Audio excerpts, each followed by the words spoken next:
Hello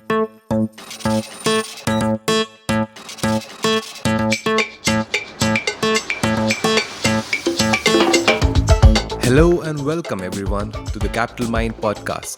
If you'd like to know more about us, visit capitalmind.in, and if you'd like to invest with us, do visit capitalmindwealth.com. This podcast is for informational purposes only and should not be relied upon as the basis for investment decisions. Clients of Capitalmind may maintain positions in the securities discussed in this podcast. Hi everyone. Welcome to a new episode of the Capitalmind podcast.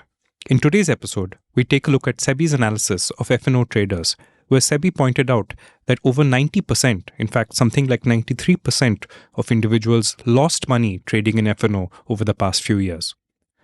With Deepak, we're diving into this report and its implications to look at putting into context how many people are actually losing money and how much, why F&O has the appeal that it does, and whether it's meaningful to distinguish between stocks as an investment and F&O as entertainment or gambling.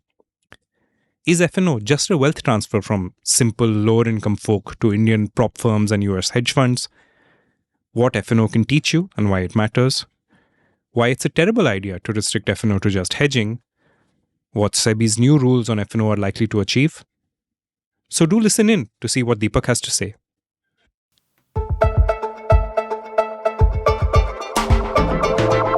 Hi Deepak. So Sebi published a report called The Analysis of Profits and Losses in the Equity Derivative Segment FY22 to FY24. So this covers 3 financial years. And let me just get right to the point. Am I reading this right? Did 90% or more than 90% of all investors or customers, however you want to call it, did they lose money? Or is this just some misleading and catchy title with a secret asterisk somewhere? Yeah, you know what, Shray? I think this has been the topic of discussion for a few months now. But this analysis is absolutely spot on in terms of what Sebi has done. Is they've actually looked at people's individual accounts from the top brokers. They've taken this data as granularly as they can get, and they have come out with this. Let's look at the numbers. Let's just look at the core numbers that they've said. Look at FY24 alone. 91% of individual traders, I'm saying individuals versus prop shops versus FIIs or versus mutual funds and so on, they've taken out the accounts that are specifically individuals. 73 lakh people have lost money effectively in F&O, and the average loss per account is 1.2 lakhs in that financial year, including transaction costs. If you consider the 3-year period, not just FY24, FY22, FY23 and FY24, there are 1.4 crore traders who have traded in F&O. In total, they have lost about 1.8 lakh crores. Now, 1.8 lakh crores sounds like a lot of money, but it is a relatively small amount compared to GDP. Okay, I mean, as our GDP grows, these numbers just become bigger. But this is about maybe 0.3% of GDP. But 1.38 lakh crores is a lot of money. It is, I think, about 5% of India's expenses and 5% of, it's a fairly large amount in terms of 10% of India's tax collections and so on. So there is it's a fairly large number when you look at it from, the expense perspective, but it's smaller otherwise. Now, but look at this as a 1/3 of this per year. So about 60,000 crores per year, right? So this is the number that people have lost. This is still 93% losing traders. This means that average of 2 lakh per person in total, about 67k per person per year have lost money. 67,000 rupees per person per year has been the loss per person. Now, this is still a little top heavy. The top heavy means that the top 3.5%, which is about 4 lakh people, have lost 28 lakhs per person, including transaction costs. That's a huge amount of money to lose. But there's about 7% that have made a profit. So if 93% have lost money, 7% have made a profit. And 1%, in total have made a profit of more than 1 lakh rupees. So that means it's also a relatively small portion of the people who've made money, who've made reasonable amounts of money in the first place. Who's made money? If you look at the other side, so prop traders, people who have set up companies that are directly members of the exchange or proprietary arms of brokerages, they have made about 33,000 crores in FY24 alone. And FPIs have made about 28,000 crores in F&O alone. So FPIs being foreign portfolio investors, typically institutional investors, have made most of the profits. But the 50,000 crores has been lost to transaction costs in the 3 years, right? So about 26,000 rupees per person in FY24 alone has gone to transaction costs. People have lost 67,000 crores per person on average. 26,000 crores of that has been paid to the government or to brokers as brokerage and so on. We'll come to that in a little bit more. But the idea is transaction fees and exchange fees of brokerages have been the majority of what those transaction charges are. The rest is going to the government as STT. More importantly, 93% of the people that have lost money are young, less than 30 years old. And while they might have reported their income as 5 lakhs minus, but I know that people just report. This is a reporting that is a self created. So I can say my income is 5 lakhs or less, and you'll have to believe me because it's just I don't have to verify this kind of income. Interestingly, 92% of male traders lost money. 86% of women traders lost money. So 1 in maybe 11 male traders was actually profitable, but one in 7 or female traders was successful. So in that sense, women are probably better traders than men. Well, if you believe this, right, and it isn't just some guy using his spouse or mom's name to do it. That could also be true. So therefore, the data can be all a little skewed. The last part that's interesting was that 72% of the trader base came from the bottom 30 cities. That means not bottom 30, sorry, it's non-top 30 cities. So if you take Bangalore and Mysore and perhaps Gurgaon and Noida and all of these are top 30 cities. 72% of the F&O trader base was not. Again, here the data could have an issue because people give their address as whatever is on their Aadhaar card or perhaps what is on their driving license, which could be a smaller town because that's where they started from, but they've never really got a permanent address that is from a larger city, and therefore they could be sitting in Bangalore but show the address of Shimoga or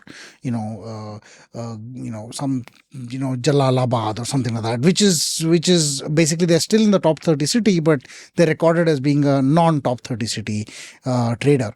However, that is, I think it's still fairly a large base that's outside of the top 30, so it's more democratized in that sense. This is the core data. Okay, Deepak, that sounds quite convincing. But I mean, before I just blindly accept that this is a truly bad number, maybe let me just try and give a counter to that. I know many people who are trading in, say, F&O, they have stocks as well. And so is it possible that they've made more than enough money on the stocks and this was just some, I don't know, hedge or some small token exposure that they had on the side just to see if things work out in a different way? And so is this perhaps a false alarm? This is a great idea, and this is a great concept. Because you got to go down into the absolute nuts and bolts of it, right? We know this data is top heavy. There are some people who have lost 28 lakh rupees. There are 4 lakh people who have lost 28 lakh rupees. Now, those 4 lakh people, do we really want to look at this and saying, oh my God, these people have lost 28 lakh rupees? But there are reasonable chances that the way this data has been analyzed is looking at the F&O segment alone. In India, the segments are different. There's a cash segment and a futures and a derivative segment. The derivative segment operates with futures and options. The cash segment operates with stocks. They haven't looked at traders' entire profit. They have looked at people's only F&O operations. So if I was a person who had, and perhaps I should be doing this for, say, my mother's portfolio, is where she has a large amount of shares that has been inherited from my father, and I should be able to write covered calls on some of these stocks and earn some income out of them, right? The people who professionally do this, they're like, listen, we have these large portfolios, we have Reliance stock from God knows when, we have this stock from God knows when, but can I write some options, maybe 10% out of the money? And the market has gone up over the last 2 or 3 years. So technically, if the market keeps going up, I might be losing small amounts of money on those call options. When, I sold something for 100 rupees, but then the stock went up to a point where I have bought it back at 110. So I've written a covered call, but I've lost money on the call option. But I've made money on the stock itself. So I don't really care. I'll continue to own the stock, or maybe sell a little bit of the stock to make up for the losses. But I don't mind having the covered call. So if I sold Reliance call option and made 100 rupees for 100 rupees premium, Reliance went up 200 rupees. So it's not just went to my call option strike price, but also went beyond. So I closed the call at 150 rupees. So I made a 50 rupee loss in the call option, but I actually made 250 rupees profit in the stock itself. So since SEBI is looking only at my call option and the derivative segment, it's not looking at my stock. It has no idea that I've actually made profit in the stock. So it could be that a lot of these really heavy losses are coming from people who have large portfolios on which they're writing calls. The minimum you need a portfolio size of to write a call is probably 5 to 10 lakhs, right? So I might have a 10 crore portfolio. I continue to write calls on it. I lose some money on it. I don't care. If I lose 20 lakhs on it, but I make 50 lakhs on the stock, I don't care of the losses that I made in the call option. So it's possible that some of them are there. The other set of people could be doing arbitrage. For instance, they might be just by having a lot of stock, and then they want to, they don't mind losing the money on the upside, but they want to also have a complete hedge. They buy a future, they sell a future against it.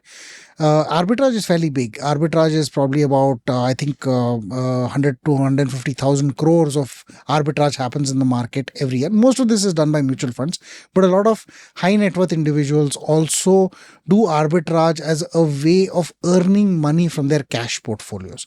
Now, how does this work? Is simply you buy a stock and then you sell a future against it, and you make roughly 8% a year. Now, 8% a year is not too bad for something that is relatively low risk, right? So, and it's better than a fixed deposit. It's better than most fixed deposits and so on.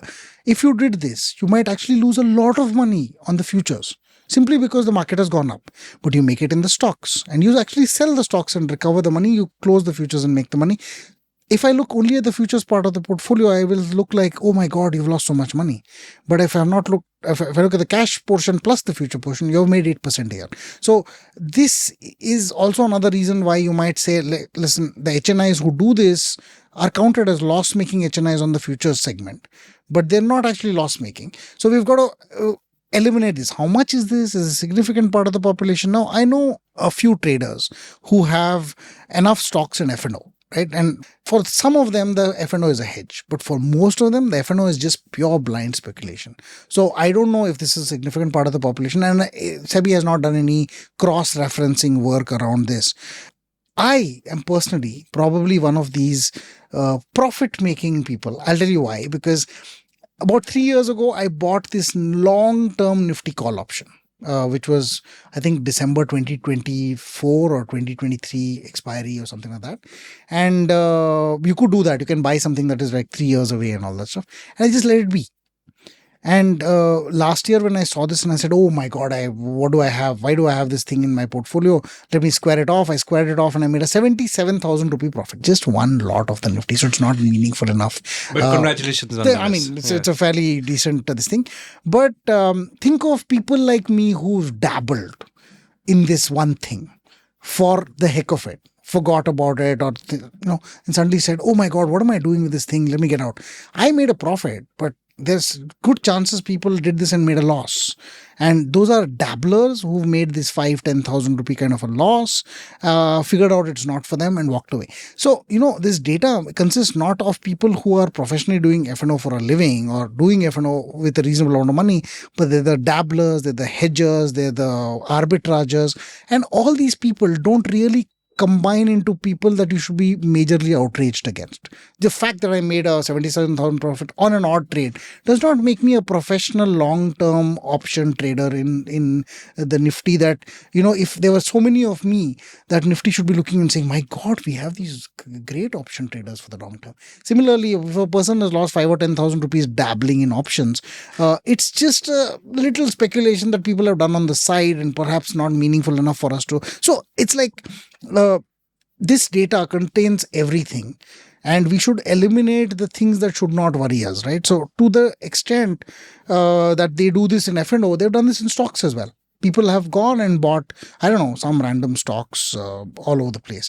Now, if 3.5 lakh people have lost 28 lakh rupees on average, and over the last 3 years, right? So I'm going to multiply that together and say how much have these people lost? They've lost 1 lakh crores. But we've been told that 1.8 lakh crores have been lost over 3 years by all F&O traders, 1.4 crore F&O traders. So if 1 lakh crores has been lost only by the top 3.5%, let's eliminate them and consider that some of them were arbitragers, hedgers, maybe wild speculators, because they have gone and borrowed tons of money and gone put it into F&O. These are inveterate gamblers. I don't think you can solve their problem by saying, there's something wrong with the F&O universe.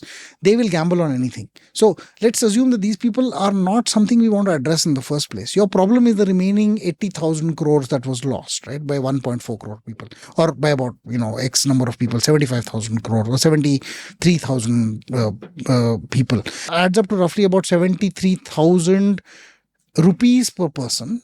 Of the people we are worried about over 3 years, 25,000 per year for 3 years. While this is not magnificently bad, 25,000 sounds like a relatively small amount to lose.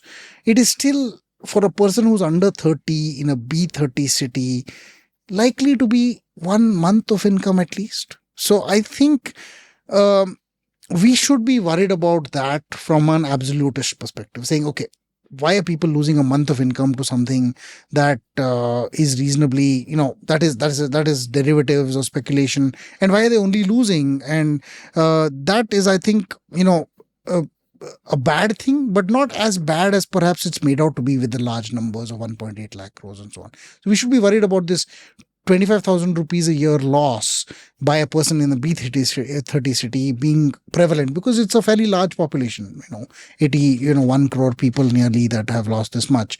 That should be our worry more than it is, I think, the fact that 28 lakhs per person and all that stuff. No, but that's a pretty damning headline, right? I mean, 1 crore people losing 1 month's salary every year for the last 3 years. This is not a happy feeling for anyone, I would say. And this does feel a bit worrying because maybe you're young, but people, your salary in your early days does matter. That income is probably very meaningful. Now, look, but my first reaction to this is, look, so now this report is out. I've seen people do F&O both in our office back in the day when we used to do this stuff more seriously, and around me as well. They don't look very happy. They're glued to their computer screens for 7 hours a day or something. They're worried about even taking bathroom breaks. They're constantly glued to either their screen or their phone. They don't have the mental capacity to do anything else. I'm going somewhere with this. Why do people bother? Someone had said F&O has become a bit like a national pastime and we can't allow that. So if we're losing this much money on average, this thing doesn't quite have the thrill of a lottery ticket. It's not as engaging as Dream 11. It really doesn't come across as exciting, satisfying or anything like that. Why does anyone bother if you know you're also going to lose money? This is actually so spot on, right? It sounds like it isn't, but it is actually quite satisfying feeling, just like gambling. And the idea, and then I'll put a phrase in here, it's disproportionate income generation as a game. And that is why people are really excited about it. Earlier, it was not F&O. It was done in stocks. Now, the way it was done was, if you have a meaningful difference in the stock market, if you remember 2007, I was there at the time, and what used to happen I'm talking till about 3 or 5 years ago, it used to be done in stocks all the time. What brokers would do would give people 100x margin for intraday trading. That means you bring in 1,000, you can trade up to 1 lakh. A stock could go up 5%, right? So it's possible. So you could look at that stock and say, listen, if I had put this money in the beginning of the day and made 5% at the end of the day, so for 1 lakh rupees, I could have made 5,000 rupees, 5%. But I invested only 1,000 rupees. So my 1,000 rupees could have become 6,000. I could make 5x in profits, which is actually quite something. I can make 5x in a single day on my money. That is the gambling and the exciting and the thing that's happening. This was huge, right? But you saw SEBI curb this magnificently. SEBI said, listen, you can't do 100x margins.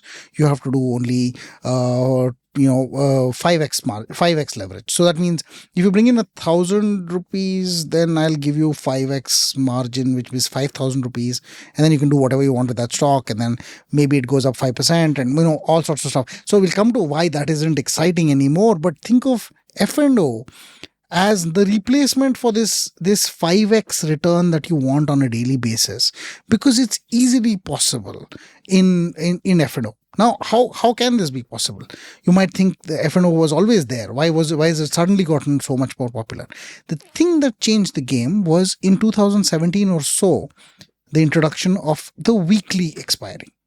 Now, the weekly expiry started off with only the bank nifty, right? So you said, every futures and options position expires on the Thursday of every month, last Thursday of every month. So on the last 2 days of that expiry, you would see a lot more activity, simply because people wanted to bring in money during that time and say, well, you know what, I don't have to have this money locked in for too much. So I can get this maximum leverage possible intraday. I could do this massive position in the beginning of the day, and then by the end of the day I'm done. What could I do?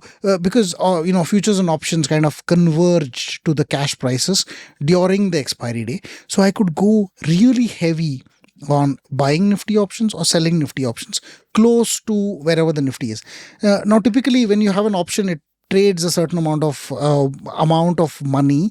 Some part of it is the time value of that money, right? Some part of it is, I have 15 days. You have to pay me some premium for the 15 days of volatility that happens. So if I buy a 25,000 call option when the nifty is at 25,000, on 15 days earlier, I might ask for 200 rupees for that option, right? So the price is 200 rupees.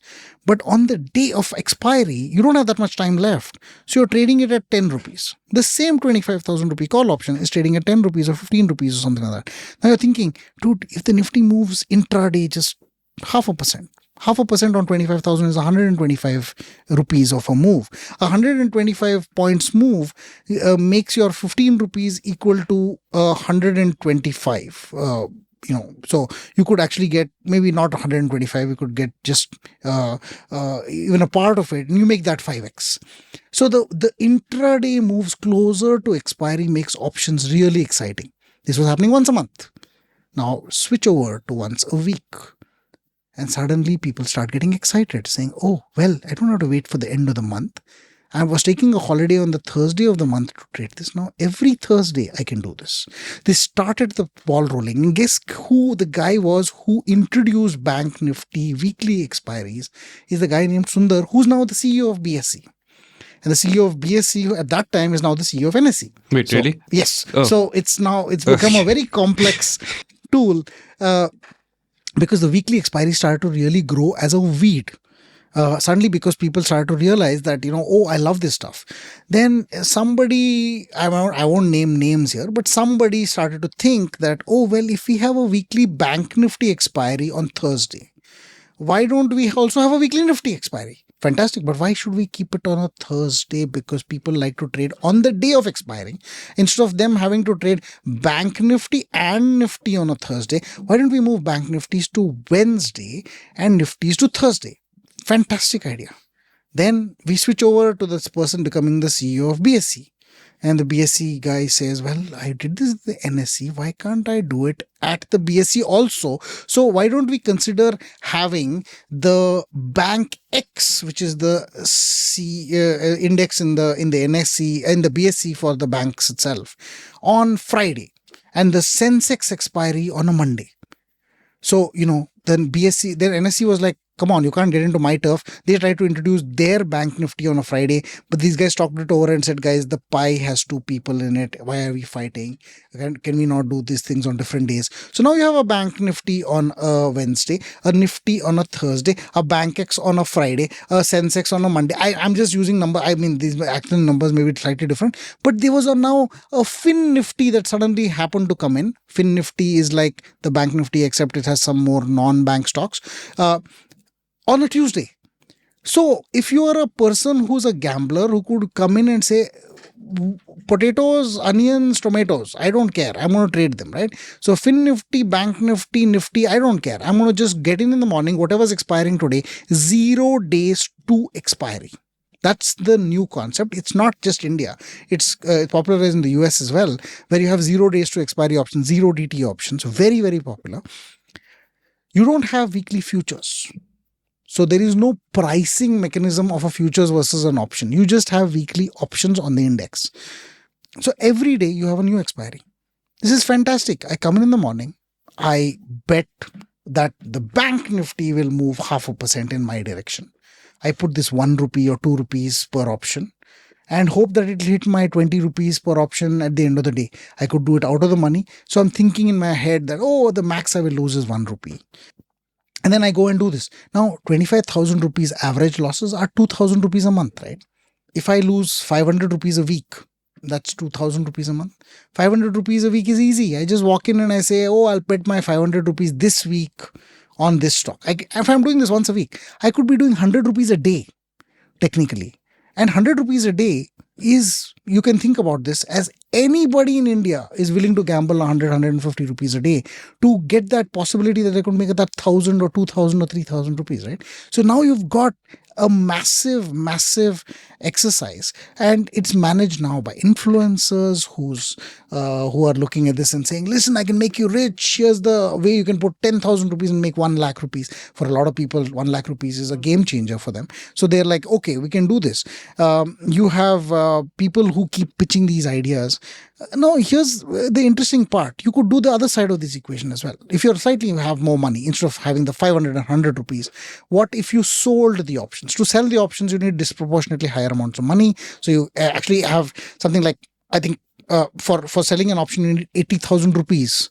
Versus buying it, you need just the premium amount, right? So 80,000 rupees sounds like a lot of money, but you could do a complex thing. You could say, I will sell this week's option, which is expiring today, but I will buy next week's option, which gives me a calendar spread. This calendar spread gives me lower amount. Instead of 80,000 rupees, I have to put only 20,000 rupees. So if I have 5 lakh rupees, instead of selling 6 contracts, which I would be able to do if I just sold it naked, I could sell 4x that. Yeah, 4x that. So about 24 contracts. So I could do 24 contracts with a 20,000 rupee per contract exposure. And you're be willing to pay me 10 rupees and 100 rupees to make 500. I'll take your 100 rupees and I'll bet that you won't make the 500. So I could do the other side of this equation. This is not being done by institutions. It's being done by retail people itself, just people who have a little more money. And then guess who makes a lot of money? The transaction costs. They sit over there, the STT on these contracts, the contracts that are, there's an exchange fee for each of these contracts, there's a brokerage for each of these contracts. The point is that is the house cost, but the large amount of money is being made by you and me. And red, green, flashing lights, TV channels with stuff happening all the time, hero ya zero kind of programs that run on not just YouTube but on mainstream TV channels with anchors wearing ties telling you to buy some option at 15 rupees so it will become 25. What's not to be entertained about? This is gambling at its peak, right? So 0 days to expiry with you don't care whether the Nifty is going up or down. You just want to make your little bit of 10 rupees or 20 rupees. You could be an auto driver driving an auto from one side to the other and between auto contracts. And we have seen so many of these, right? I got asked by a person who's a CRPF employee at the airport frisking bags. And he was checking my bag and he said, so you work in, he saw my ID card in the bag and he said, Deepak, do you work in finance, in investments? I said, yeah. He said, mera bank nifty ka position atka hua hai. So I'm looking at him and saying, sir, how do you work? This is a full-time job. You have to be at security. But he's like, beech mein kar lete. We do something in the middle. And I'm like, my God, it is the national pastime in that sense. If a person running airport security is doing this stuff in his spare time, but it's not even in spare time, in his time, in between lines, right? When people have so it's quite remarkable that we've actually made it as interesting as gambling, with a little more sophistication placed in it. That's very persuasive. One pushback though, the way you've kind of described it is stocks used to be entertaining and gambling, but now because of all these new rules that SEBI came up with and how brokerages are now governed, stocks aren't as exciting. But is it fair to say that stocks are all investments and F&O is the gambling thing? But don't most people also treat stocks as like a bit of a gamble as well? In fact, they do, and perhaps they should also, in the sense because it takes all types, right? So we've made investment itself an entertainment industry. You find people wearing t-shirts, clinking glasses when some, Nifty hits some 20,000 or 25,000. You've got all this stuff. But then the speculators themselves have been maligned in that sense, right? So we've said, oh, you know what, investment should be. But is it really true that they should be maligned? I don't think so. I don't think if all people were long-term investors, that there would be any markets at all, because everybody just buy and just hold, and who'd be the sellers? You want these intraday speculators to come in and make the markets for you, right? You want all types. You want people who are jobbers, who are buying on the BSE, selling on the NSE when there's an arbitrage. You want the people who are a little bit of a speculator saying, I'll do this intraday speculation that the market will go up a little bit or the market will go down a little bit. So you can do that on stocks, you want to do that on F&O, you want to do that on all of these things. They actually all matter. It's just that if you got rid of all the speculators, you just get a lot more volatile markets. You want the speculators in who will actually stay. And look at the markets. In the last 15 months, we have not seen the market down 10%. In the last 4 years after COVID, we haven't seen the market down more than 20%. It is remarkable that we've had such long periods of low volatility at a time when people are only scared that poor people are losing in F&O. There is just a lot more people participating, and therefore there's a lot less volatility. Okay. I didn't mean to come across as the judgmental or paternalistic person in this conversation. Frankly, I don't think I could pull it off anyway. I completely concede that speculators are needed for a healthy functioning market. And I remember you had pointed out that a market without speculators is more volatile than a market with speculators. But perhaps I do have one opinion or moral judgment or whatever you want to call it. I was just hoping that the people being these speculators though wouldn't be the folks in their first or second job and losing 1 month of their salary and perhaps losing it all to rich US hedge funds like Jane Street, who had some article about them. That's the part that doesn't feel great.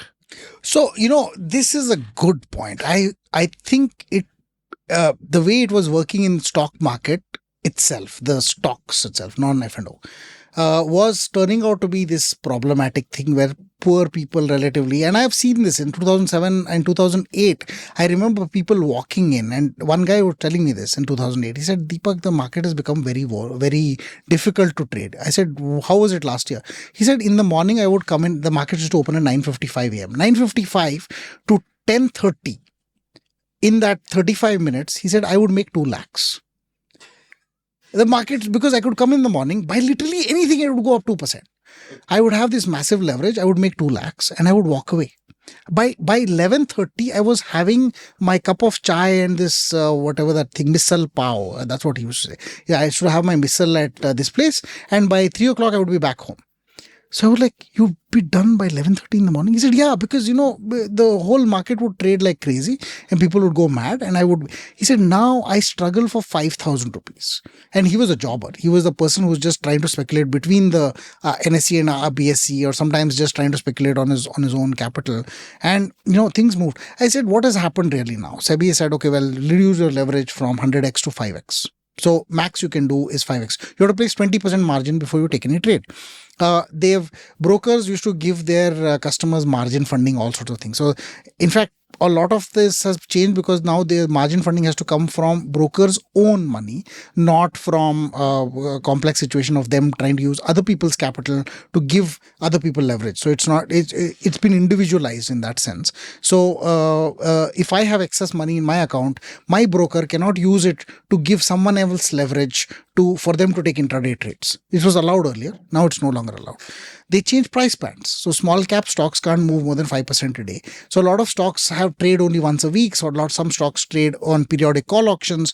So a lot of those really volatile stocks which are used to manipulate people into buying them because they were so running away like crazy, they are restricted in movement. So they have been doing this. Now, as I said, if you have 1,000 rupees, I could earlier trade 1 lakh and make 5x my money. But now if you get only 5x leverage, you can trade only 5,000 rupees. If that 5,000 rupees goes up by 5%, I've made 250 rupees. Great. But I don't want to go around saying I took 1,000 rupees and I made 250 on it. I want to say I made at least 2x, right? So it's not exciting. The minute you get away from 2x, you've lost the gambler. And you've lost the small term speculator, the inveterate gambler or the small time speculator, who therefore say, listen, I want to find something else for my 1,000 rupees, and they go into F&O. So the stocks have moved, the entertainment has moved from the stock market to the F&O market. The stock market has made people a lot of money simply because people have brought in money through SIPs and fund flows, and companies have done really well, and India has done really well in terms of economic growth. So they have benefited from the more long-term thought process of the approach, but the short-term speculator has moved to the F&O market. People in the SME market are still behaving like speculators, but there's a different episode, a different day completely. But you need all types.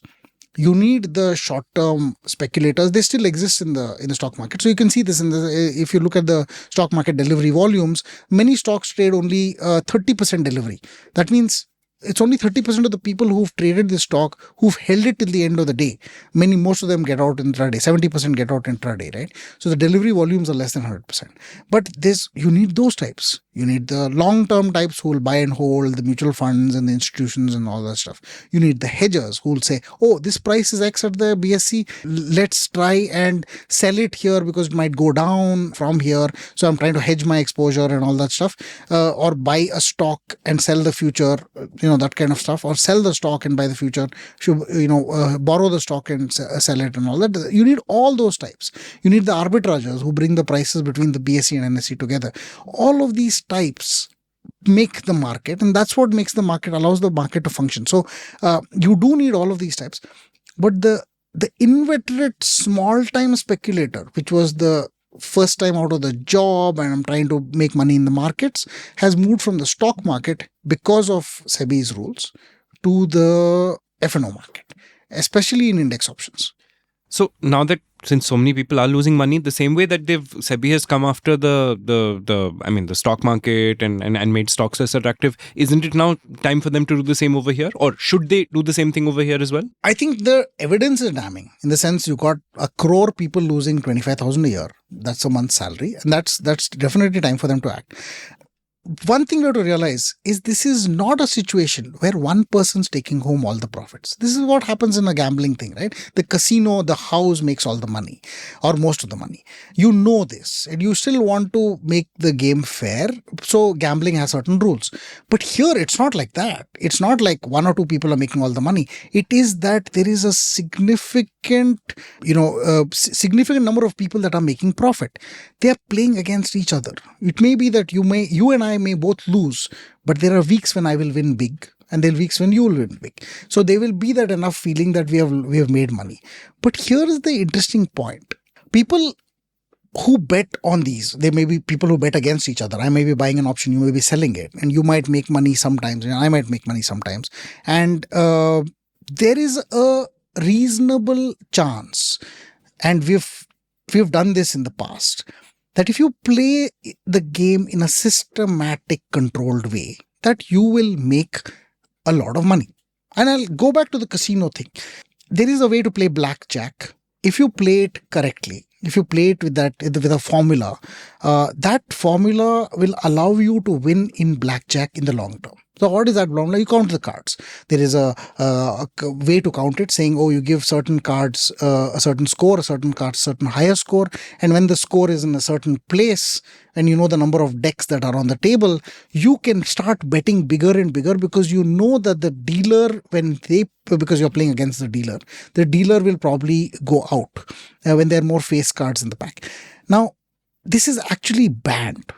And this is banned because it provides the person who's playing an advantage over the house.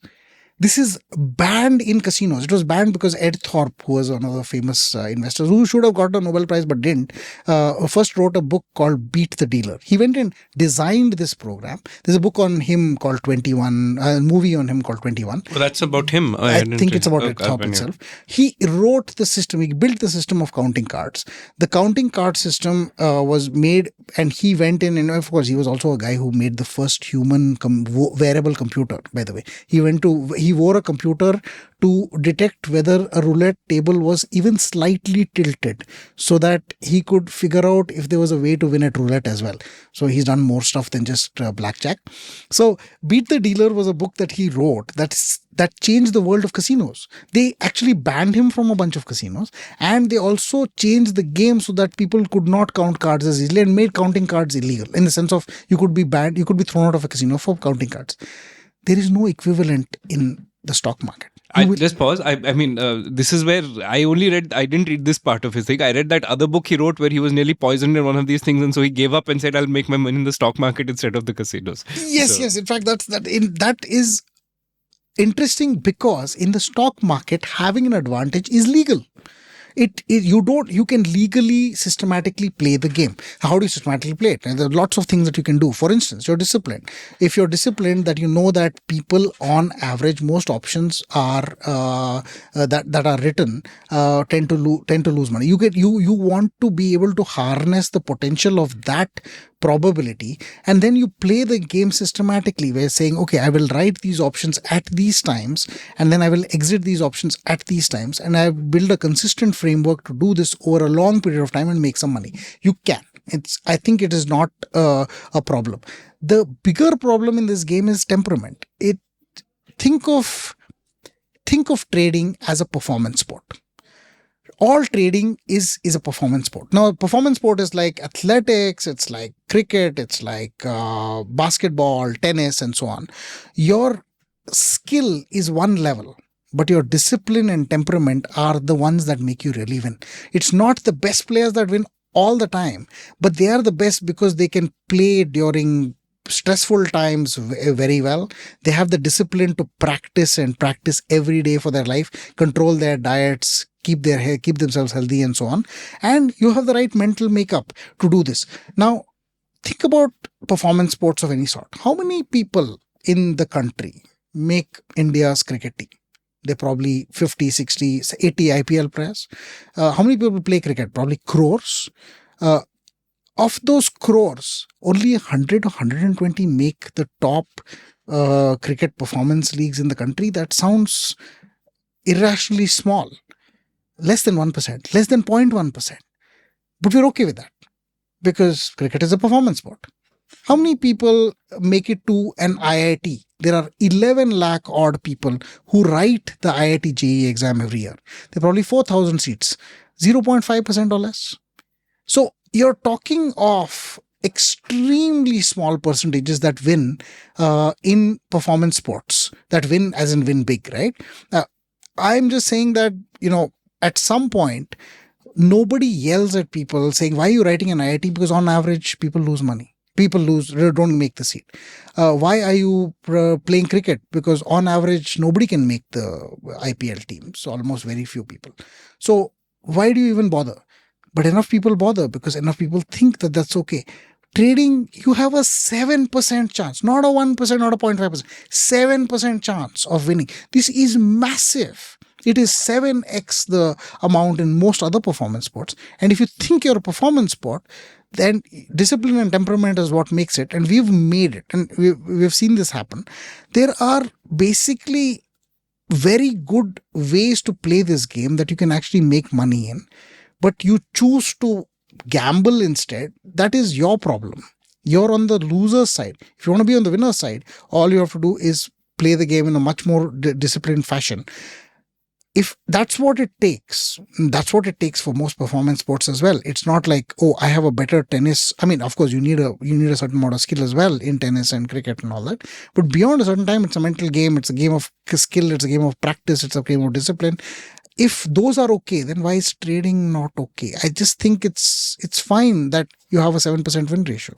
I have two immediate reactions to this. So think of them as two questions, maybe. The first question is, in the office, I heard people saying that, one of the problems with this is, with F&O, is the fact that a lot of the people are undercapitalized to be playing the game.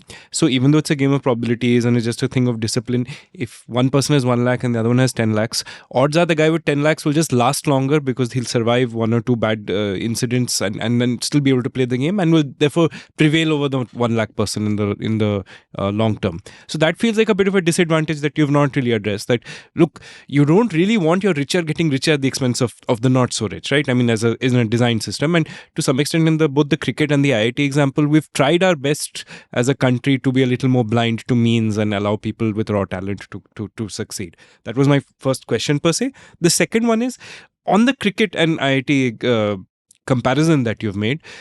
I mean, if you're spending your time playing cricket, it's good for your health, good for society, good for your soul. If you're spending your time sitting and learning how engineering, maybe you won't become an engineer, but presumably you'll be a smarter human being. So aren't those like intrinsically good things to be doing? Whereas F&O isn't an intrinsically good thing to be doing. So I do have two reactions. This is actually, both are very interesting because I think they're two parts that immediately cause outrage within us. Why are the rich allowed to get richer? And aren't you wasting your time doing this shit? So this, aren't you wasting your time? Let me answer that first. This is a game that can be extremely sophisticated. As you get more and more into it, there are concepts of Greeks and straddles and so on, which actually help you and learn the basics of how certain things are done. The biggest thing it does, it teaches you a few things. I mean, it teaches you discipline. You have to take a disciplined approach to do this. To a certain extent, this discipline is what helps you in your life as well. You have to be disciplined about a lot of things in order to come out ahead. You learn this in a much faster pace than in life, because life, the lack of discipline hits you in a yearly time frame. Here it hits you in an hourly time frame. So you get to learn about these lessons much faster. The risk reward equations. Should I take this bet or should I not take this bet?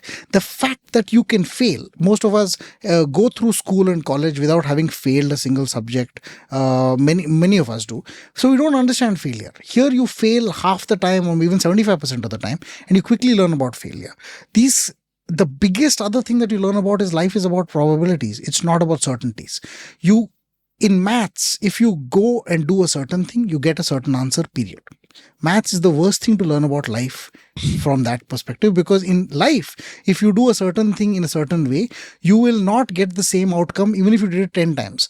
As a parent, I can tell you that if I talk to my child in a certain way, there are times when that child will be happy, sad, cry, miserable, jump on the sofa, and the same thing. This is the same voice I could use for the same thing, and it will elicit 100 different reactions.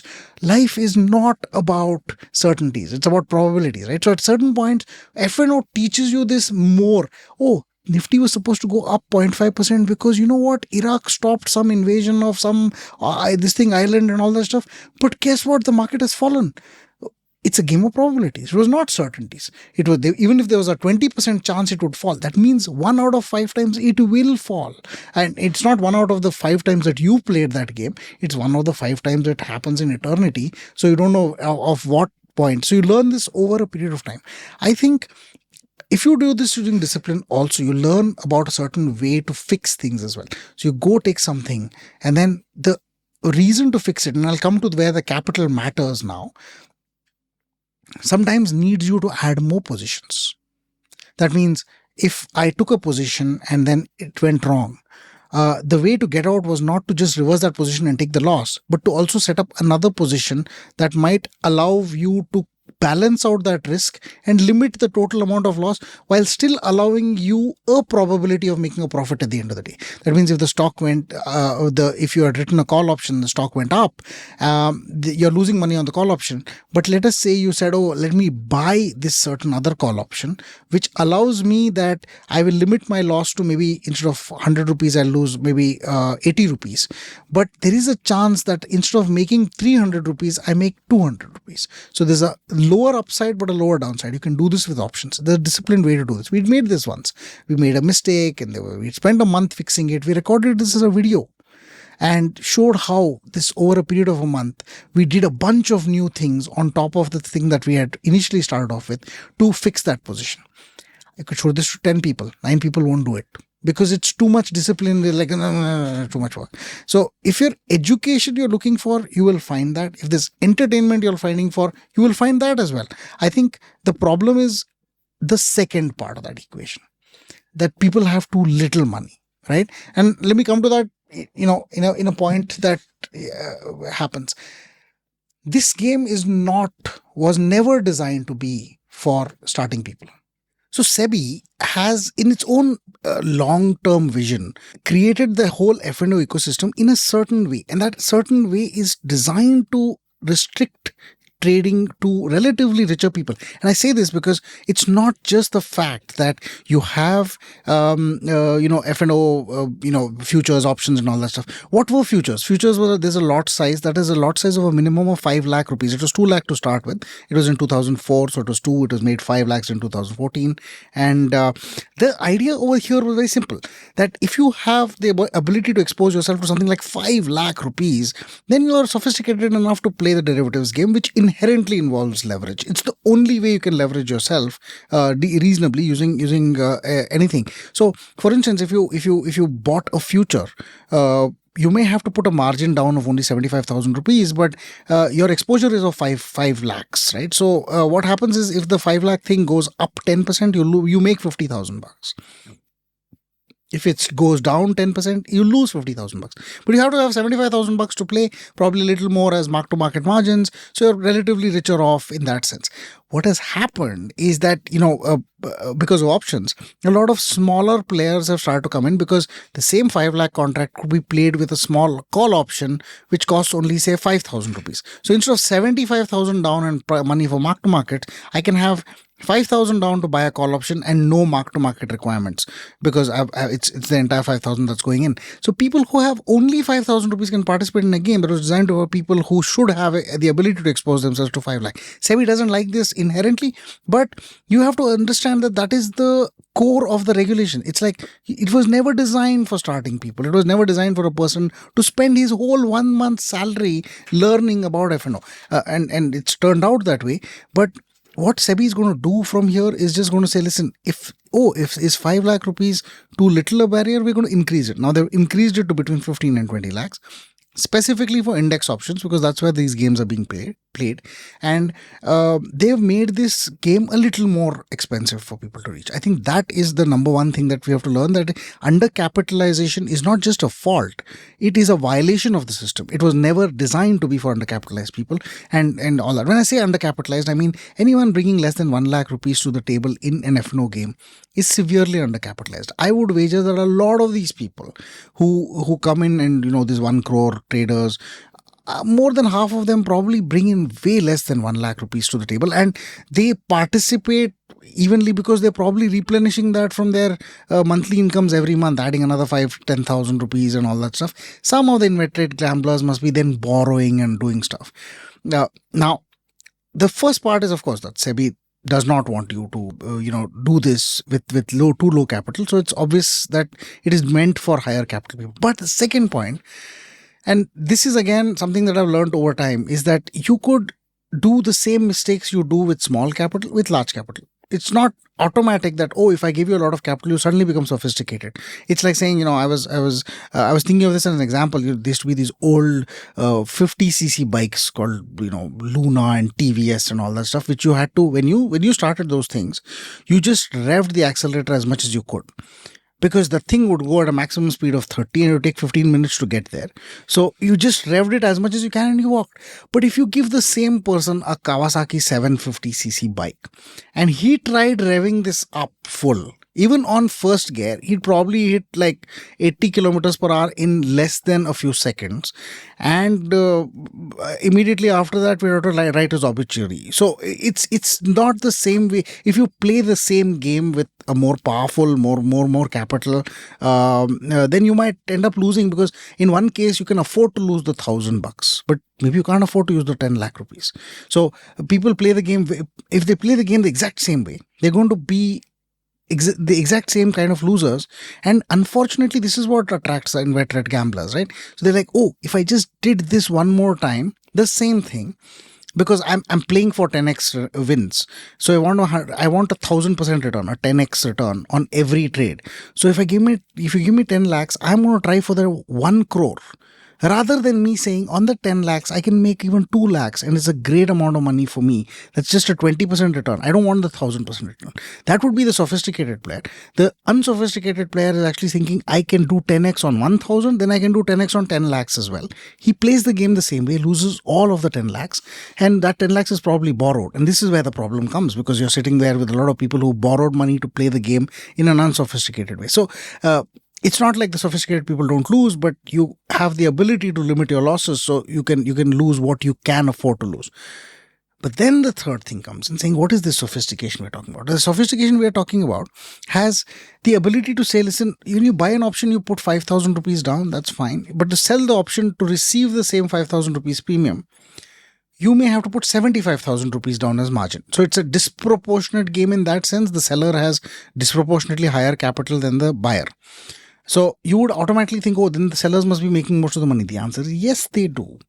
But they're not always just institutional players who are sellers. We think of people who sell options as institutions. Guess what? Mutual funds can't play this game meaningfully. Neither can insurance companies or pension funds. Who plays this game? F&O, FPIs, brokers, prop, but also retail individuals who have a certain amount of higher capital. Now, there are many ranges of capital. There are people who come in with only 10,000 rupees. They are only buyers of options because they can't do much else. But there are people who come in with maybe 1 lakh or 2 lakh rupees of capital. Now, I would say this is undercapitalization, but how do they manage? They do weird things. We talked about building these positions, right? So I have a position, I want to add more positions and so on. One of those positions would be selling options. If I told you that selling one option requires a 75,000 rupee capital, you might be like, oh, with 2 lakhs, I can sell just 2 lots, which is not going to be giving me much, maybe 1,000 rupees. On 2 lakh rupees, making 1,000 rupees is not meaningful. Can you do me something else? So what people do is take spreads. Now, there's a way to do spreads is if you sell one option, you have to pay 75,000 rupees. But if you buy another option, technically that has a different expiry date. So one option expires today. So I'm going to sell that option to try and eat the premium on it. But I'm going to buy next week's option. Now, because they're the same option on the same index, NSE and the exchanges understand that, listen, the risk is not so much. So instead of 75,000 rupees, let's take only 20,000 rupees. Suddenly, with the same 2 lakhs, I can take 10 contracts instead of 1 or 2 with the same 2 lakhs. So I have effectively leveraged myself into a higher thing by using this calendar spread thing. And this creates 2 layers of risk. Okay, one is a systemic risk. I have only 2 lakh rupees. It's a 10 contract thing. Things move really badly against me. My losses could be greater than 20,000. Then I don't have the capital to fork up. And then my broker has to then put a case against me and all that stuff to try and recover the money or recover the money through some other means. At some level, this creates systemic risk because a sequence of such defaults can therefore cripple the system in some meaningful way. But I'll leave that as an exterior risk. The risk is, of course, of the individual losing the 100% in the first place, because that's where the problem is.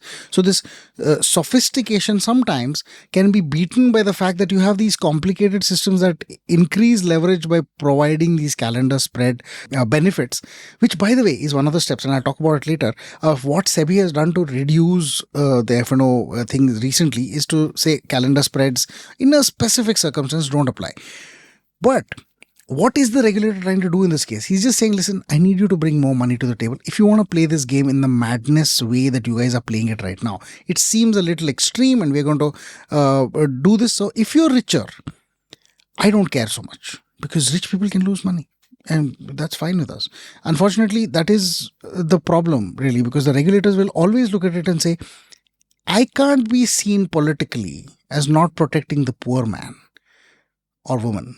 I have to be seen politically as saying, I don't care about rich people as long as the poor people are not affected. So I'm going to raise the stakes of a game where people are generally losing money to a point where it's only the rich that are, right? So at some level, the regulator is also telling you that most people who lose are also coming in with so little capital. And I think this is true, that sometimes they can't even stand more than one loss. It's like saying, to a certain extent, that you can play a game only once. Whereas for even the probabilities to work in the favor, you need to be able to play the game 10 times or 20 times or 30 times. Any one, it's like, give me a coin toss and I bet on heads. I decide I'm going to bet on heads every single time, right? What are the chances of me winning at least once? If I play the game 10 times, then you might say, listen, there's a 50% chance each time. You multiply 0.5 by 10 and you get something. So in 10 tries, it's very unlikely that you get 10 tails one after the other. So that would be the only chance that you get, you lose money. So, or you lose this bet, saying, I will never win even once. So if the answer is if I have to play 10 times and win once, then the sequence of probabilities add up to a point where if you play it 10 times, it's very unlikely you'll not even get one head. And by the way, the story goes that the optimist will look at the probability in one way, the pessimist will look at the probability in another way, but the realist will tell you that if it comes tails 10 times in a row, the coin is rigged against you. So please, it is real world possibilities. So anyway, leaving that's a complete aside. But coming back to this, if you haven't played the game enough, so there's a Larry Hite comment that says, if you don't bet, you can't win. That's true. But if you lose all your chips, you can't bet. So that's, I think, that's the point. You don't lose all your chips. And, in a way, it's like playing poker when you can only buy in one hand. And poker is probably popular now because of Diwali. I won yesterday, by the way. Very Congratulations. It was a small this thing, but it was an interesting game. But when people are playing on a more professional level, they know your limitations. So if you can only buy in one hand, they're like, what does it take to make Deepak bet all in on a hand where he's not really confident? He can know eventually by the second or third round of playing that I'm not confident on a certain hand. And by the time they know that I'm not confident on a certain hand, they might just go all in with low cards because they can afford to lose that entire hand and buy another one, whereas I can't, and then I'm wiped out. And all you have to do in options is sometimes just that. And guess what? The problem is this: we've glorified this, right? YouTube has this hero or zero, and TV channels have this hero or zero type segments. You got people coming in and saying, "Put this 50." They do this on Twitter. There'll be one stock that has fallen, like say 15 or 18%. It happened recently where stock fell 18%. And then somebody on Twitter put a highlight saying this option was worth 50 paisa, now it's worth 300 rupees. Now, the way they think about it is, I could have bet that 50 paisa. And it would have, say I put 1 lakh rupees on that 50 paisa wala trade. I mean, I'm just imagining, he was probably never going to have 1 lakh rupees of trade, but assuming that they did, 300 times into that is equal to 4 houses, 5 mansions, things like that, or 600 times. So it's that kind of thinking that draws us, right? It's like one trade can change your life from being this ordinary guy who just, changes clothes every day and brushes teeth every day and nobody notices, to the guy who suddenly has a flashy car and because he did this one big trade. I think that is the problem that, we face. And this is also where undercapitalized people come in, because they're the ones who want that 600x. But I thought of one other angle on it. Isn't the fact that it's addictive the problem? Like the reason, it's not just greed, right? There's an element of addiction. Once you get into it, it kind of takes over. Would you agree with that? I don't disagree. I don't disagree at all. But I think a lot of things are addictive and not banned. Games for one, cigarettes for the other. Sometimes viciously, where we know the consequences are negative. Here, I don't think the consequences are deeply negative also, but I still think a lot of things that are negative are still allowed. So I don't see this as a. I mean, I don't think we should ban things just because they're addictive, because then we'd ban, I don't know what, love and stick with cigarettes. Stick with cigarettes. But one thing that does concern me is why I think Jane Street was covered in the FT and some local press as well. So if Jane Street is the person earning so much money and they're making it at the expense of like some wealth transfer from freshers in B30 cities to a US hedge fund, that doesn't sound very nice. And I feel someone should do something about that. Would you agree? So at one level, I believe that if Indian mutual funds and Indian participants were allowed to play this, for institutional participants, I think that would be great, because then we wouldn't be just decrying Jane Street. It would actually be a mutual fund making this money. But they're not allowed, so that's a different thing. But I don't think that is the answer also, because it's not just Jane Street. So the foreign portfolio investors made about, I think 28,000 crores over the last year as profits, and 33,000 crores were made by Indian prop traders as profit. Now, 33,000 crores of Indian prop traders are people who run algorithms. That's just like Jane Street did as well. And there are people who want to buy options, say at 9:20 a.m. There are lots of YouTube channels that talk about specifically that. I want to buy options at 9:20, and then there's a hero or zero kind of thing that happens by 3 o'clock. I either make a lot of money or I don't make any money. I lose all my money. So people who do this, if they start buying options at 9:20 a.m., at some point enough people will drive the price up so that its price becomes delinked from the fundamental implied volatility that it should trade at.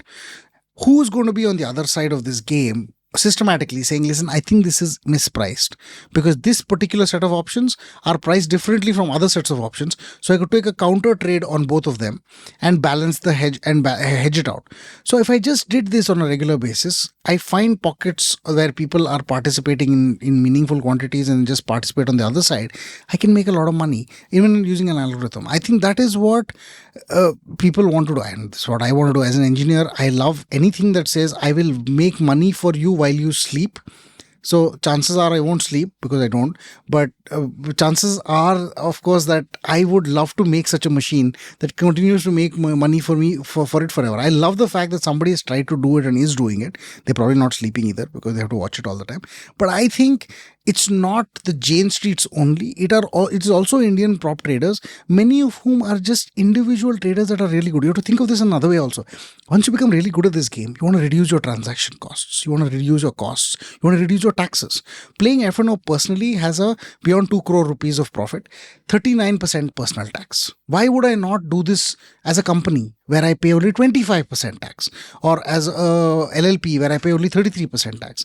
Then if you go to a certain place in Gift City, apparently you pay no stamp duty. And if you're doing a lot of trades using algorithms, then you will. So the minute I get more and more sophisticated, I'm moving away from being an individual trader to setting up a company, an LLP, or going to this Gift City thing. Whatever it is, I am moving off the individual bandwagon as I get more sophisticated. So it's not just 7% people that are winning.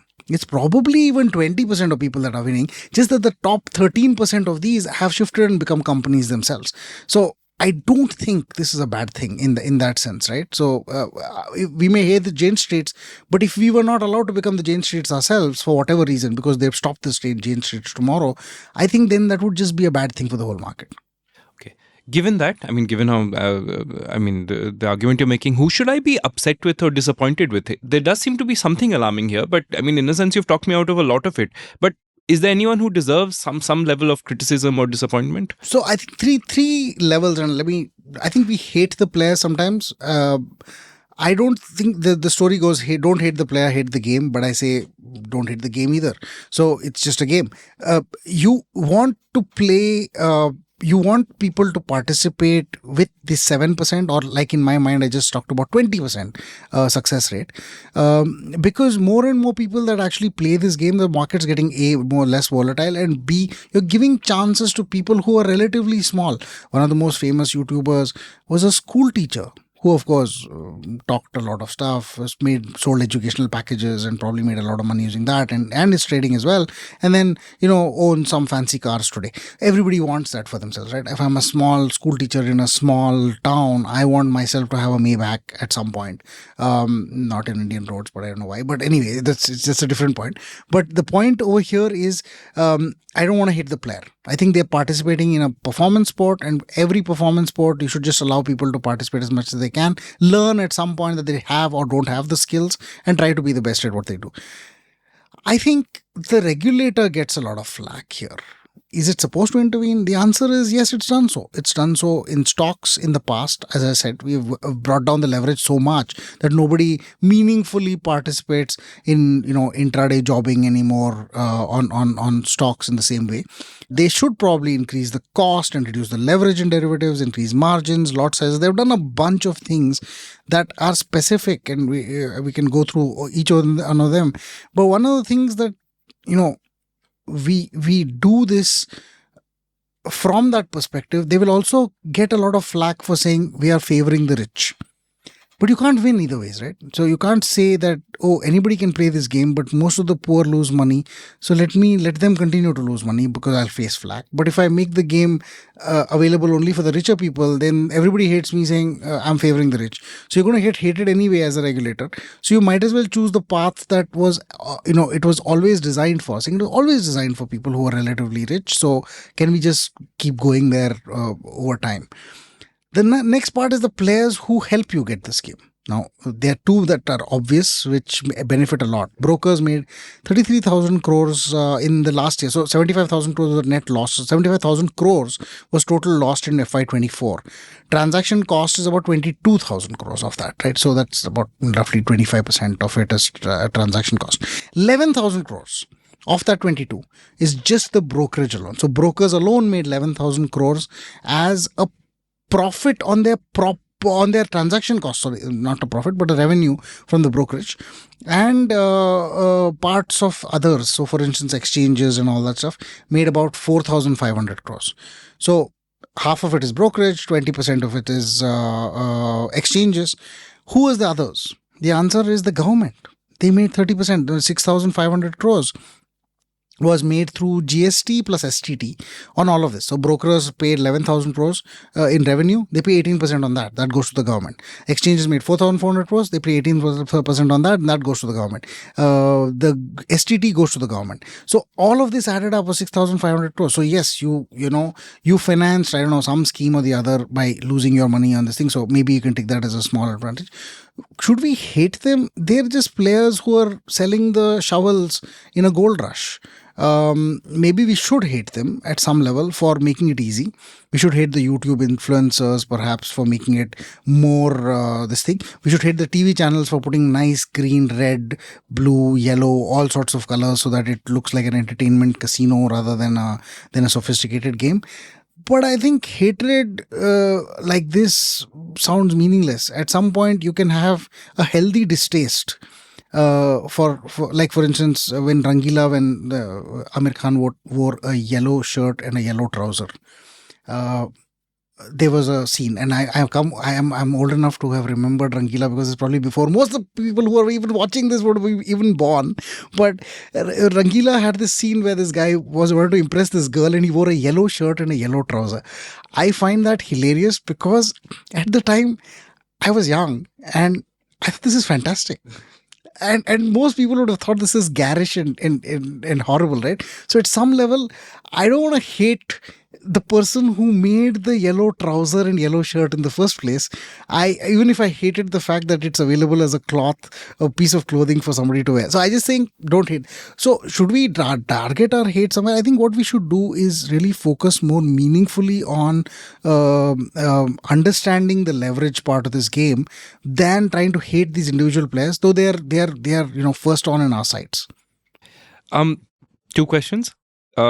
Is there anyone making this a big deal? I mean, the report was very alarming, but am I just sort of overreacting to it and no one else actually cares? And why I bring that up is, why should I care? From what you've said, investors are learning, fine, and they don't seem to be complaining too much, or they're at least getting entertained. Exchanges and brokerages are doing pretty well. Even the government is doing very well. So are we kind of wasting our time or our energy and compassion and breath talking about this? Or is there something here that we do need to get into? So yes, in the sense that we start looking at it as gambling, but in gambling, the reason you hate it is because the house wins and everybody else loses for the most part, right? Most of it, 99% losses. But here, the house is just making about 33%. In the whole game, it's the houses, the players that are playing it and all that stuff. Profits are still concentrated in the players that are actually in the game. And I said 7%, 13%, or 20% and so on. But The problem isn't that. The problem isn't that it's a gambling problem. It's a problem is that people who borrow and gamble more than they can afford to lose, this is the one that you want to curtail. You want to curtail people taking these loans. Now, RBI has done something in terms of curtailing personal loans in a certain way because they know that at some point this is being used for speculative activities such as this. So people taking large personal loans without collateral, which is eventually going to F&O, should be something that I think at some level you need either counseling or a thought process, or you can't stop it completely, but you can definitely try to create barriers for people who are doing this. Other thing is that, is it addictive? And I think we answer that question. You could doom scroll Instagram and YouTube all day, and that is even a less productive part of your time, because at least in F&O you might have the chance to learn some math and all that stuff. And when you're doom scrolling YouTube and Twitter, your brain is increasingly turning to mush. At some point in time, that's even worse thing. I would say also that because it's not the same people who keep losing. So eventually it may be some people who lose in the beginning and then eventually learn and start winning. We don't know the statistics of those. It may take 2-3 years for a lot of people. How many people lost money in year 1 and then became profitable in year 2 and year 3? That would probably give you an answer. How many people then move to setting up their own companies and taking advantage of the lower taxes that companies have? That would give you another clue. I think our outrage right now is concentrated because we've got that one little statement that says 1.8 lakh crore. And once you get to large enough numbers, nobody cares. There was a famous Eddie Izzard thing that he said, we don't understand large numbers. He says, I'm going to paraphrase him. He said, if somebody murders somebody, we know that we throw them into a jail cell and they look out of that jail cell forever. If they murder a few, like say 5 or 10 people, then there's a death penalty and all that stuff. But if somebody tells you that this guy has murdered like 50 million people, you're almost looking and going, wow, how do you do this? How do I don't even know how to react to this. You don't know how to react to large numbers in any meaningful way, right? So at some point, these 1.8 lakh crores, and we've seen this in the 2G scam itself, that the number sounded big, but when you break it down and kind of, it's relatively a small number. I think we're outraged by the number, but not so much by, we should be outraged by the mechanics of what part of it should outrage us, which is people borrowing and gambling it away in F&O. Would you consider saying, let's just allow F&O for hedging and stuff like that, or some limited use cases as a way of cleaning up the system? So I would say, at some level, we should have an institutional understanding that 7% winners is actually a damn good thing in a performance sport. So that apart, let's say the government said, no, 7% is too less. We need more people to win, and therefore we should have only the sophisticated players. So you can only sell options if you have the underlying stock. They've done this in 2 instances where this has ruined the market completely and destroyed it, because you've taken away the whole speculative element, and that's also important for the market to function. Now I'll give you an example, 2 examples. The first one is, let's say, the credit derivatives market. Nobody knows this stuff, but if you were around in 2008, you would really know this stuff. If you read all the articles, there are these credit derivatives, credit default swaps. Essentially, it's me saying, listen, if you've given me a certain bond, I can bet on that bond defaulting. Now, if that bond was made up of a bunch of home loans of subprime borrowers who are likely to default if interest rates were to go up, I could bet on that bond going down or not, or defaulting, simply because of the mechanics. Now, why am I a bad person? I'm just betting on that bond going down because I understand the dynamics of this whole thing. I'm not. But what RBI said was, the problem in the 2008 crisis was not that the people buying the bonds were the problem. It was the people who sold these bonds. Sometimes even more than the underlying bonds had exposure in the first place. That means if there was 100 million of exposure, they sold 200 million worth of bonds because they were allowed to. The sellers were the problem, because the sellers were AIG and a bunch of hedge funds and so on, and many of them went bust. AIG had to be rescued and so on. So you created a system at some level that where the buyer was actually the good boy and the seller was the bad boy. But in India, we said, no, we don't even want to allow buyers if they don't have exposure, which means nobody can speculatively bet, make an understanding unless they actually own the underlying bond. Why would I own the underlying bond if I know it was going to zero? Then and why would I take a speculative, so I want to actually bet on it going down regardless of whether it's going to zero or not. And by doing this, they've allowed people to participate in this, but only if you have underlying exposure. And that is just downright bad. I think they should allow only institutions to speculate. That's fine. Only mutual funds, only hedge funds, people with large amounts of money. But why restrict it to people who own the underlying exposure? That sounds extremely restrictive. And guess what? That market hasn't even meaningfully moved, in the last 6 or 7 years since it started. The second one is the currency derivatives market. Now, for a long time, India allowed people to buy and sell the rupee dollar, rupee euro, and a couple of other currencies. Sometime last year, I think this year, in April in 2024, the government the RBI suddenly came with a note saying, oh, I'm sorry, you can't do this currency derivatives thing unless you actually have underlying dollar exposure. So, for instance, if I'm an exporter, I want to be able to sell the dollars before this thing ends. Before to counter, because I could sell the dollar today at 84.05. But what if the dollar goes to 82 by the time my money actually comes in? So I want to hedge it, so I want to sell the future today. So I actually have underlying exposure in form of an export. So they've said, listen, you can only do currency derivatives in the stock exchanges only if you have proof that you have underlying exposure already. This is because of a certain way that FEMA Act is written, undoubtedly.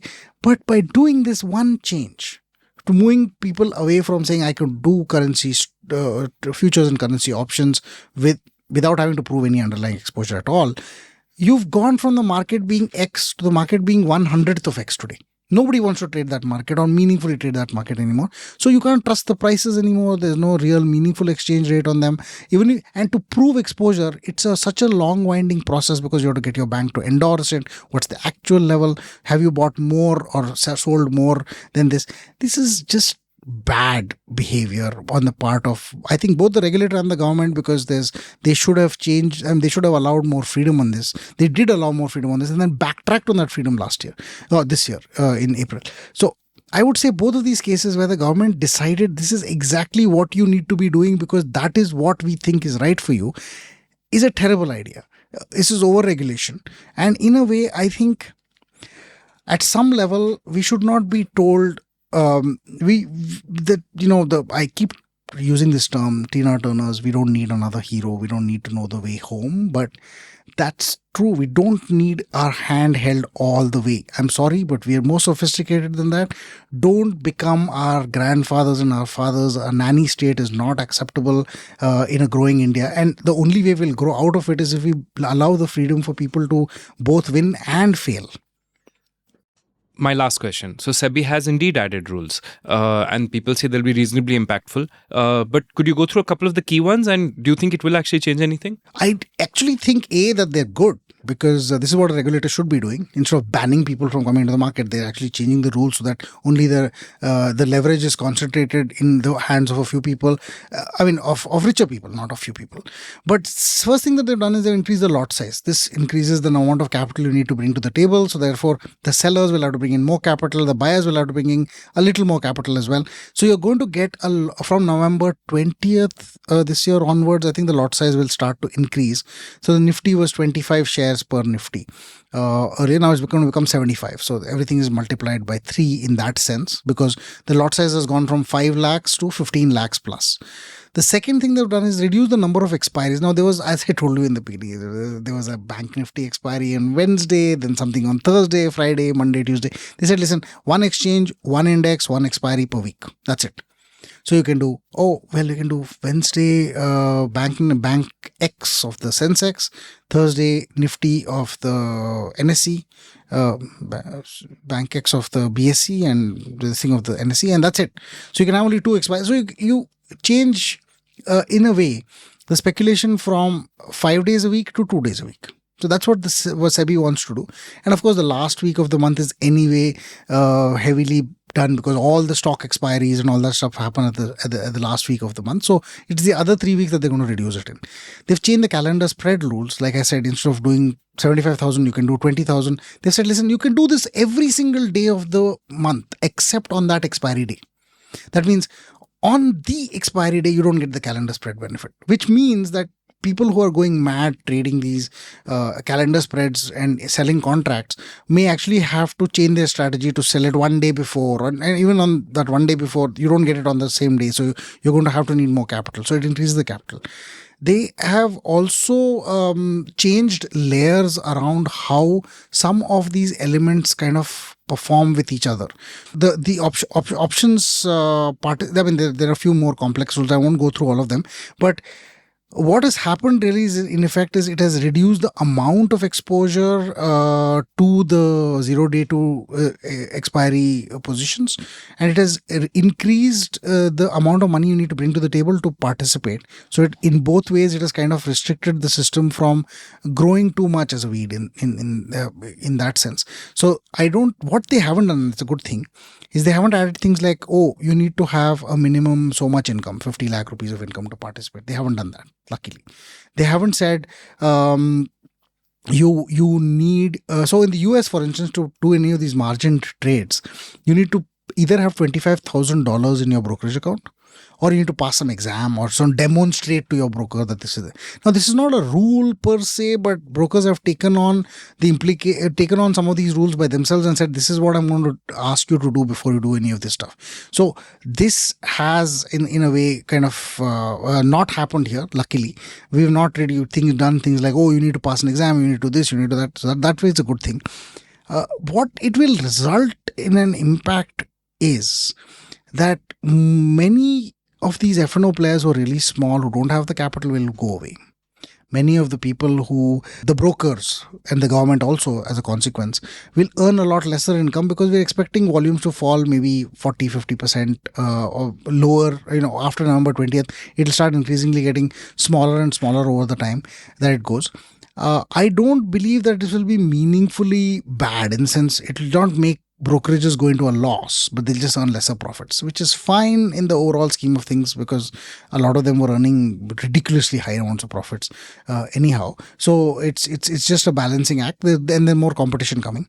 But having had all of these elements in place, I would say SEBI's focus over here is less on ban these instruments, ban people from accessing these instruments, rather than just say, we know this is important to the ecosystem, let this continue, but let it be played by richer and richer people. We have seen the impact of this as a PMS. And when we started, it was 25 lakh rupees minimum. Now they made it 50 lakh rupees minimum. They probably will increase it in the future as well. Every decade, they'll probably increase it by a bit. But this is just to prevent poorer people from participating in something that SEBI thinks is inherently risky. I think that is going to apply regardless, and that's how we're going to go forward. But the game lives on. Deepak, that was really insightful. I think both from all the way from starting from defining how wide the problem is and how many people are truly impacted, to maybe why it's not such a big deal after all, who's making money, and how these are very measured solutions coming in. I have to say this was a very reassuring and insightful episode. So thanks a lot. And so I guess we should all just go on living and let people love their F&O. Thanks, Deepak. Awesome. Thanks, Vijay.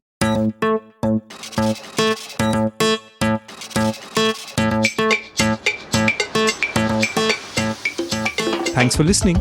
If you have feedback or ideas for new episodes, then do email us at podcast@capitalmind.in.